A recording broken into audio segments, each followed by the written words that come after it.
Good afternoon, everyone. My name is Ala Elbaz. I'm going to be with you for this hour to talk about actually risk management in an agile environment. So the way we're going to do this is I'm going to present some information to you guys. And then after that, we're going to have I'm going to present information for you for about half an hour, and then we're going to go through Q&A. So if you have any question, please maybe you can send a chat and then we can capture the chat. I'll try to capture the chat towards the end, or you can wait until the very end and then you can ask the question, whether through talking to me directly or through the chat. So for the time being, we are going to get started. Once again, good afternoon, everyone. My name is Ala Elbaz. I am from Merck Training and Consulting Company here in Dubai. And this is just, I'm going to go through the introduction fairly quickly so we do not have to waste a lot of time. We are, as I said earlier, I work for Merck Training and Consulting. The company was established in 1958. We are very proud here that the company's been in this business for the last almost 65 years. We are currently located in Dubai, and we are pretty much go everywhere in order to conduct training and consulting. This is a little bit bio. My bio is actually, I have a bachelor's degree in mechanical engineering, and I also have a master's degree in mechanical engineering. And I have an MBA from Wayne State University in Detroit, Michigan. I'm a PMP certified, I am ACP certified, I am RMP certified. And actually recently, I just actually got another certification, which is Disciplined Agile, DASM. Professionally, I work currently for Merck Training and Consulting, but before that, I worked in the States and Ford Motor Company, General Motors, and Chrysler. So that's a little bit brief about my background. Again, I don't want to waste a lot of time on the introduction. We'll go just directly to the agenda. The way I actually put together the slides and the discussions or the presentation for this webinar. I divided into 3 different sections. The first section is we're going to just spend a few minutes on it, talk about certain definitions. I want to just to level set, the information that we have all together before we go further. After that, we're going to talk about how to manage risks in agile project during planning phase, if you will, and then managing risk in agile project during development. So that's what we're going to do in this maybe 45 minutes to an hour. So we'll start with a quick introduction. In the introduction, usually, a lot of people, have different definitions or different concept about risk. What do we mean by the term risk? And then how is the risk management different in agile specific environment? How can I account for risk in my agile projects? Very common question. And finally, what are the techniques that can help me manage risks in my agile projects? So again, it's a really nice topic, which is a combination between risk management and agile projects. So in general, definition of risk will be actually it's an uncertain event or condition, something that might happen in the future, something that didn't happen yet, but you want to account for. It is something that might happen in the future and can affect your project either positively or negatively. A lot of people mistakenly think of risk as being a threat. This is not necessarily true. Risk can be a threat, but also it can be opportunity. That's what we call it sometimes positive and negative risk. A lot of people, though, focus on the negative risk or the threats, which is okay. But again, just to make sure that we are talking the same language, when we say risk in general, we can talk either about positive or negative risk.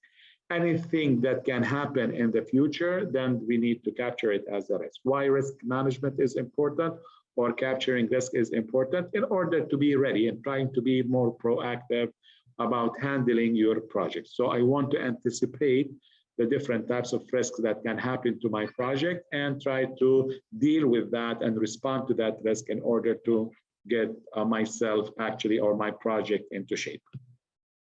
In general, on the other hand, the other topic which is very important to us is agile project. And then we're going to see the link between the agile and the risk.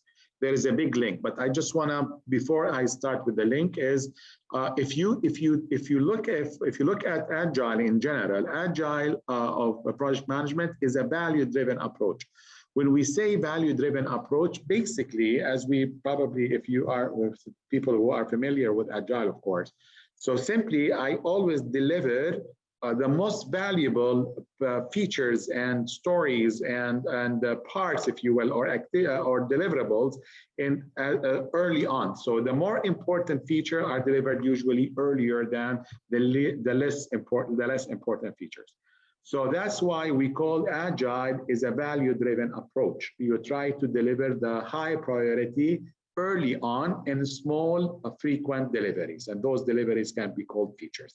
Again, we are not going to focus on the definition of Agile itself, but I just want to highlight the risk component in Agile, and that's in the very definition of Agile project management. Once again, Agile is a value-driven approach. When we talk about value-driven approach, guys, what do you mean by this? It is value-driven approach is actually, if you notice here, it is a list of prioritized activities and features and risk-reducing efforts. And here can be the highlight of the link between the Agile project management and risk management. So in general, in order to be able to prioritize the features and the different activities that need to be done to complete your project, your Agile project, you need to count for risk. So it's not something that can come after, maybe afterthought, maybe like what we normally do in traditional project management. You lay down the planning, and then after that you do risk management. Actually, in Agile, is that the risk management is a critical component in that planning itself, or it's a critical component in managing your Agile project in general. So that's one of the key differences between how to handle risk management between, in Agile projects and versus traditional and classical projects overall. So risk management is an essential part, a very critical part in Agile project management, which is, again, the difference can be seen in the way it is actually very important part, or can be considered to be a very important part of the prioritization and value-driven delivery concept itself. As an example, guys, another thing before we take that example. So in general, what is the relationship between the value and the value-driven delivery concept and risks itself? We always think of risk as untied value, and that's another important topic. And we're going to see an example to show us how we can count for risks as to be untied value in general. So let me just to simplify that before we go further. So in Agile project, usually you have a list of deliveries or a list of features that you need to deliver in your project. These lists of features are usually prioritized according to their value. So the one on top usually has higher value than the one in the bottom. Risk itself as an activity will be considered to be as untied value. So we're going to see that in a few minutes in an example. To maximize the value in general that you are going to get from your project, we need to find a way to minimize the risk. So how can we minimize the risk? So again, we're going to look at it now from two different perspectives. So project management, we are going to talk in project management. We're going to talk about managing the risk in both planning, and we also going to talk about it during development. So we're gonna tackle the risk management or managing risk in two different scenarios. The first one, planning itself, and the next one will be during actually the implementation and development. So let's start with the planning.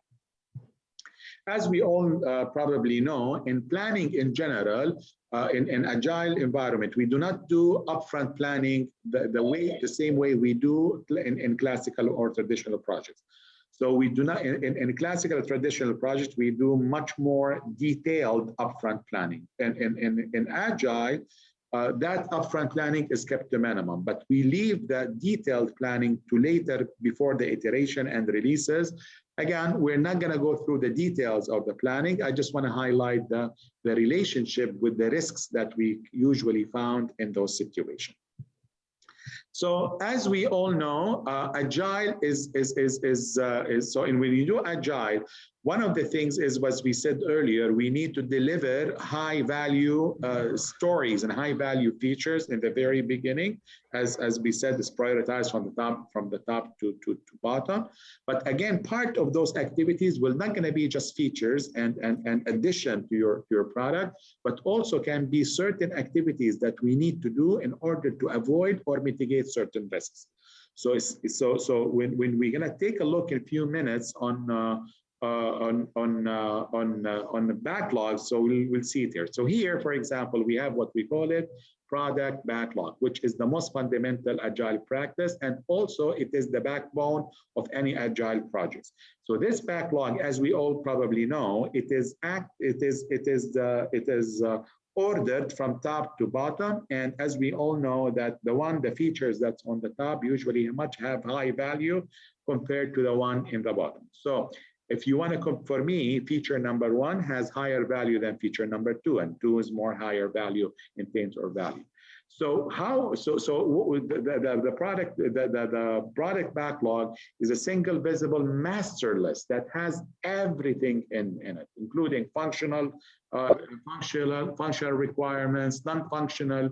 It includes quality attributes. It includes risk responses as well, and fixes and investment and everything. And as we said a little bit earlier, is organized by priority from top to down. So how come, what happens if you find, for example, while you are working on your Agile project, you find yourself that you are in a position that you have certain risk, and you need to find a way, a new way. So once you find there is a risk in there, then you need to come up with a way to handle that risk. Whether you need to mitigate it or you try to avoid it, but there is a risk that can affect your project, especially if we focus on the negative risk, then we need to find a way to, not just to accept it, we need to find a way to deal with that risk. So we take a look at that risk, and then we put it in our actually product backlog, and we prioritize it. So we'll see the value of that. We need to calculate the value of that particular response for that risk, and then we need to be able to put it inside that product backlog. So it will be a component of the features and the component of the work that need to be done as your response, as your risk strategy. So how can we calculate the value of your response to a certain risk? So for example, you are working on Agile, and then you determine there is a risk. Maybe the vendor will be late or in delivery, or maybe we are as a team, we are not able to solve a certain problem. You can see that maybe there is a risk, and then you need to find a way to mitigate or to avoid that particular risk.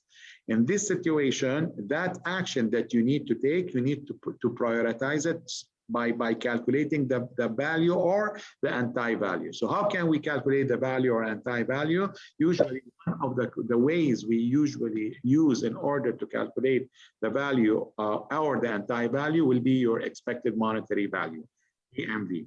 So what is your expected monetary value? It is the product of your risk impact in dollars times the probability and percentage. So you take a look at it and say, this particular risk, what is the probability of that particular risk to happen? And if that risk happen, then what would be the severity of impact in dollars? So in general, how much am I going to be able, how am I going to lose? By calculating that, we are able to determine actually the value or the anti-value of your risk. This is another example. This is an example for this. Let's assume we have a backlog, and as we all know, the backlog is prioritized from top to bottom. With the features on top, of course, are high value versus the features on the bottom. If you look at it here, the way we determine whether this is high value or low value can be one of the things we usually do.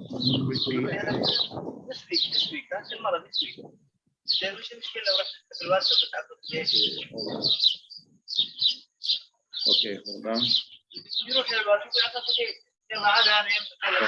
Hold on, guys. I just want to mute people. Sorry.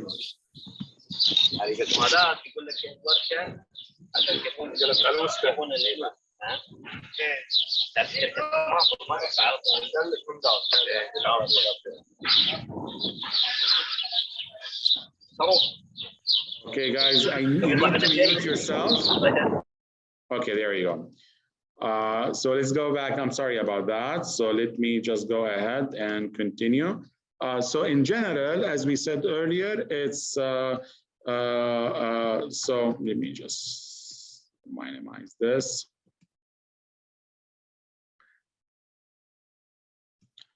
So in general, those features are going from the bottom from top to bottom and by value. And then you determine there are certain risks you identify. You have a risk register and you define 7 different risks. And then those are the probability of the risk and the impact of the risk. For example, risk number 1, the probability of that risk to happen is 50%, while the impact of that risk will be around $9,000.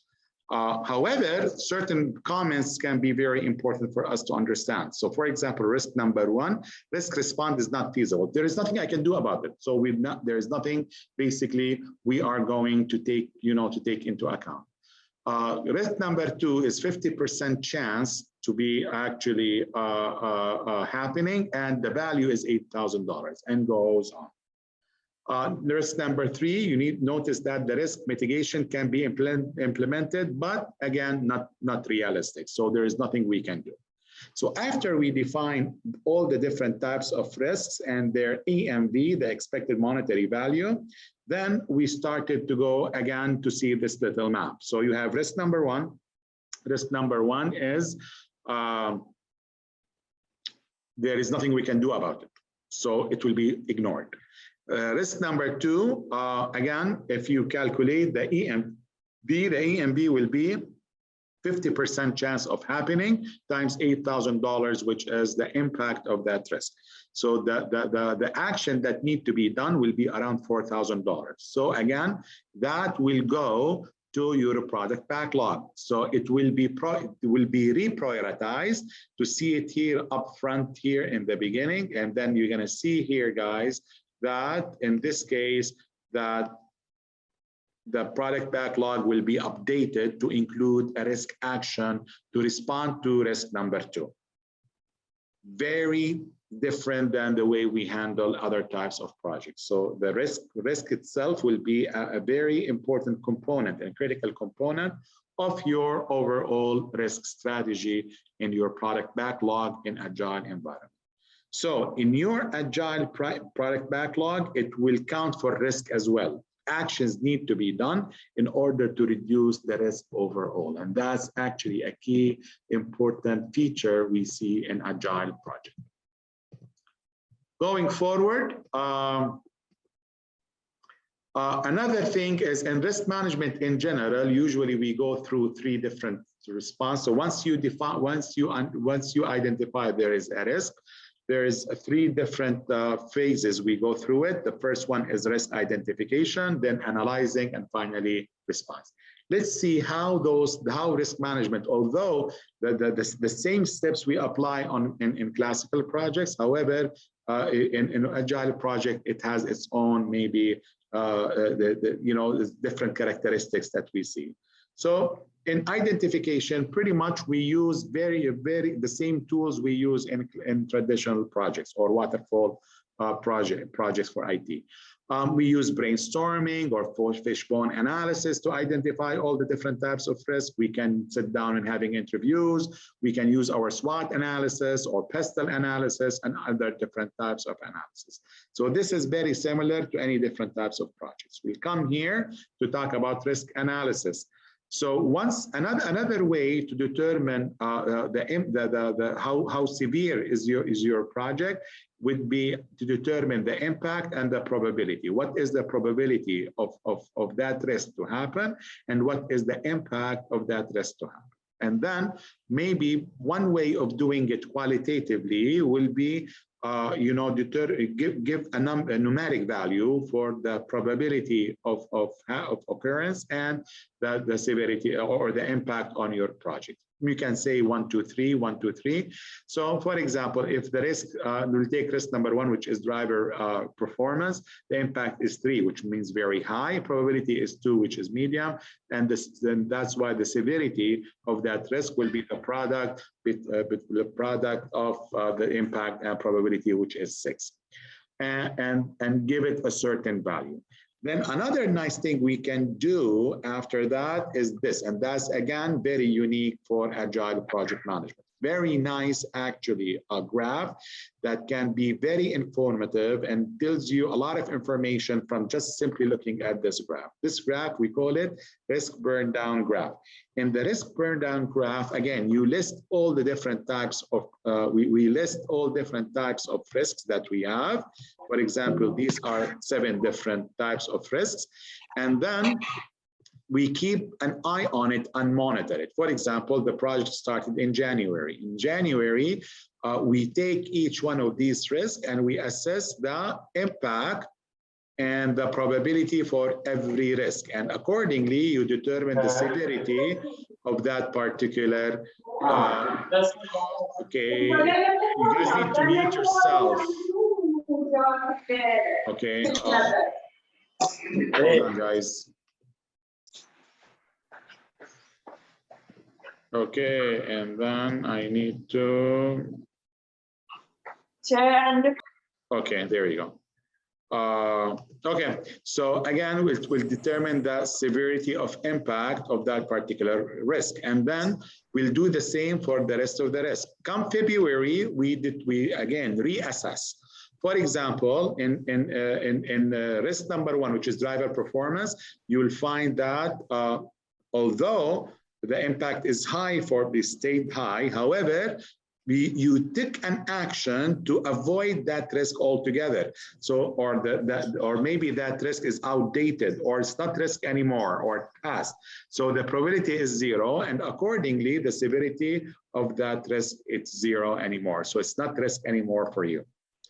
The same happens to each one of them. Then and then we'll do the same for March and April. And finally, we put all this information in a graph, and this graph keep being updated every month. So when I look at the graph, you can tell these are the different types of risks that I have.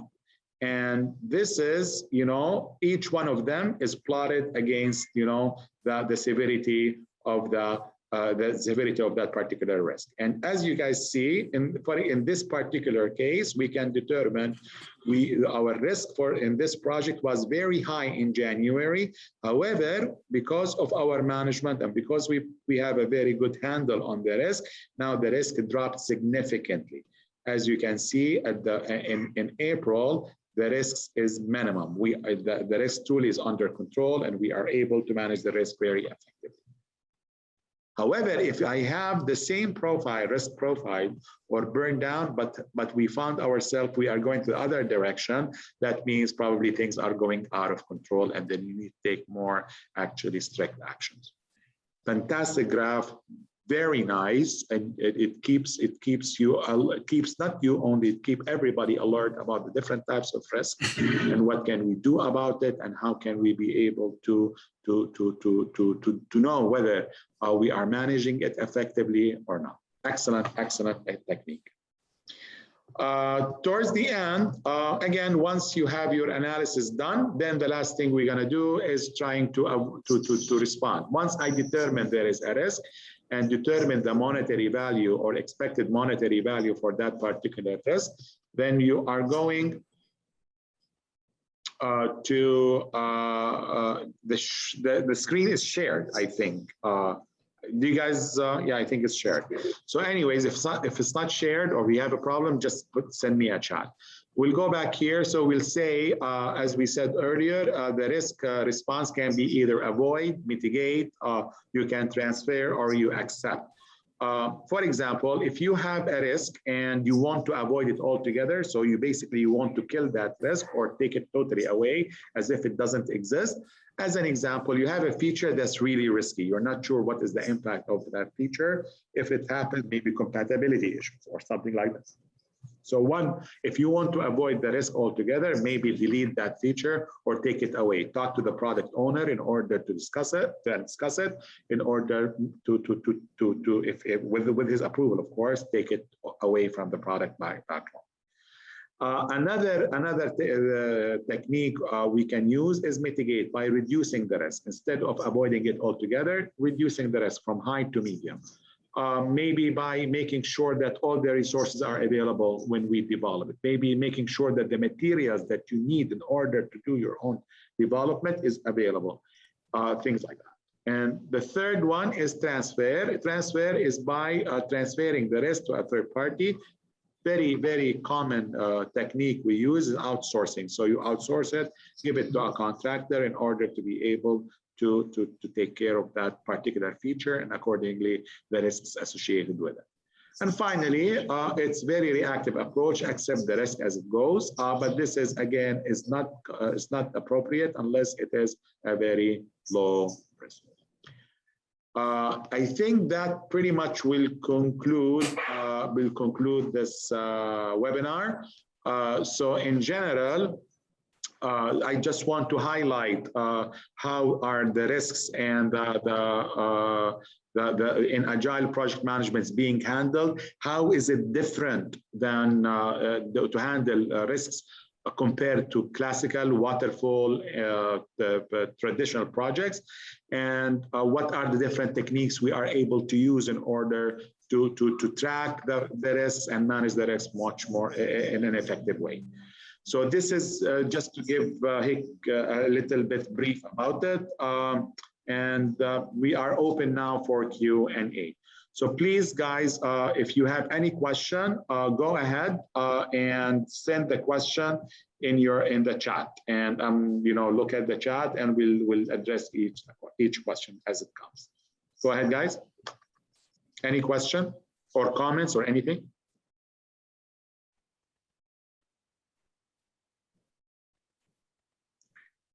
Welcome, Hussein. Very welcome. And then we have Mr. Ali. You are, thank you guys very much.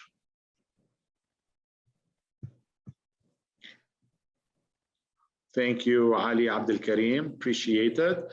Just FYI, this webinar will be available on our website within a few days. So it will be uploaded on our website.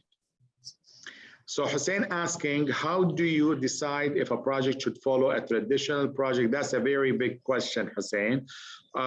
There is no, maybe if you will, there is no, there are guidelines, but there are not, there is no rule for that. It depends. If your project is a large, complex project, normally, as a rule of thumb, if your project is a big project, very complex projects over a number of years, normally go with waterfall. Usually it's more classical and traditional. However, if your project is usually smaller in size, you want it to be more adaptable, you want to be flexible, including changes, easier to include change or to reflect those changes, you give a chance or you give the right to the product owner and the customer to change his mind and incorporate that change. If you want it to be dynamic, you need to engage the customer more. That's when you probably want to go with Agile. So that's a general rule, of course, but that's definitely, that's the new trend in IT. A lot of different IT actually, IT projects are going through Agile project management. I hope that answered your question. If not, let me know. Thank you. Thank you, Hussein. It's very clear. Thank you very much. Any more questions, guys?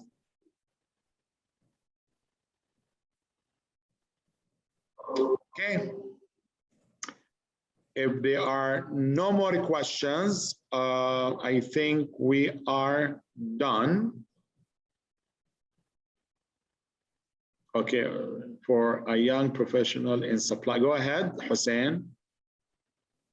Okay, okay, wonderful, wonderful. What do I recommend for courses? For Agile, we in Merck, we offer Agile project management. As of course, I would recommend it. If that's what you're talking about. So yeah, if you want to learn more about Agile environment, then yeah, that's probably one of. No, it is fine. It's fine. Don't worry about it. I'm okay. Any more questions, guys? You can guys contact me directly. My email, you guys gonna find it anyway in our website, but my email is aalbaz@merck.com. So again, I'm gonna write it down here. So you can always send me an email if you have any question. I'll be more than happy actually to respond to those questions. Yes, go ahead. You can reach me out in my LinkedIn. Absolutely. Absolutely. Most welcome. Any questions, guys? Okay, then that's a wrap. We're done for done. Thank you. You guys have a wonderful day. You too, Ali. You have a wonderful day, everyone. And I hope you guys learned a little bit from this quick webinar. And once again, if you have any questions, you have an email, just please do not hesitate. Shoot me an email. And if needed, we can even talk over the phone. Thank you so much, everyone. And you guys have a wonderful evening. Thank you.